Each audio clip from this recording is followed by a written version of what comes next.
Hello students, मैं आपका Vikesh sir. आज मैं आप लोगों के सामने पार्ट 14 बूढ़ी पृथ्वी का दुख पार्ट का जो भी इम्पोर्टेंट क्वेश्चन है, ज़्यादातर एग्जाम में आते हैं, लेकर आया हूं। तो इसमें पहला क्वेश्चन है, बूढ़ी पृथ्वी का दुख कविता के कवि कौन है। बूढ़ी पृथ्वी का दुख कविता की लेखिका निर्मला पुतुल जी हैं। दूसरा प्रश्न है, बूढ़ी पृथ्वी का दुख कविता में किसका मानवीकरण किया गया है। बूढ़ी पृथ्वी का दुख एक ऐसी कविता है जिसमें पेड़, नदी, पहाड़, हवा और पृथ्वी को मनुष्य रूप में चित्रित किया गया है। तीसरा प्रश्न है, पर्यावरण शब्द का अर्थ क्या है।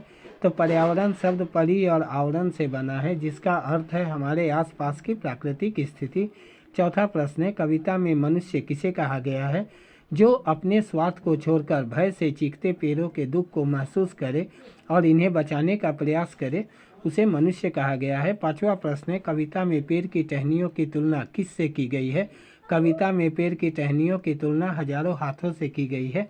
छठा प्रश्न है, बूढ़ी पृथ्वी का दुख कविता में पृथ्वी को बूढ़ी क्यों कहा गया है। प्रस्तुत कविता में पृथ्वी को बूढ़ी इसलिए कहा गया है, यदि पेड़ पौधे कम हो जाए, नदियाँ सूख रही हो, पहाड़ नष्ट हो रहे हो, पानी गंदा हो रहा है, हवा प्रदूषित हो रही है, ऐसी अवस्था में पृथ्वी को बूढ़ी ही कहा जा सकता है। सातवां प्रश्न है, कुल्हाड़ियों के भय एवं टहनियों के हजारों हाथ के माध्यम से लेखिका क्या कहना चाहती है।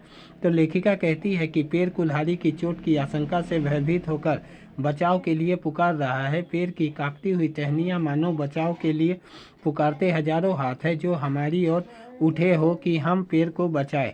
कवित्री चाहती है कि हम पेड़ों के प्रति संवेदनशील हो, उन्हें काटने से बचाएं।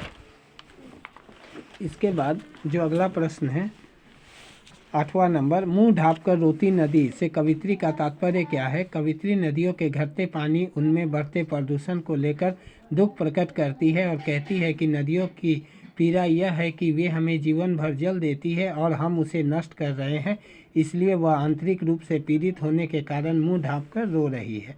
9वां प्रश्न है, मौन समाधि लिए बैठे पहाड़ का सीना से कवित्री का क्या तात्पर्य है। कवित्री कहती है कि पहाड़ की स्थिरता को देखकर ऐसा लगता है मानो वह मौन समाधि में बैठा हो, परंतु मनुष्य ऊंचे ऊंचे इमारत बनाने के लिए पत्थर, सीमेंट आदि पाने के लिए पहाड़ में डायनामाइट लगाकर उसमें विस्फोट करता है तो उसके टुकड़े बहुत दूर तक जा गिरते हैं। यह पहाड़ के सीने पर मनुष्य का तेज आघात है। इसके द्वारा उन्होंने पहाड़ के प्रति मनुष्य के क्रूर व्यवहार की ओर संकेत किया है।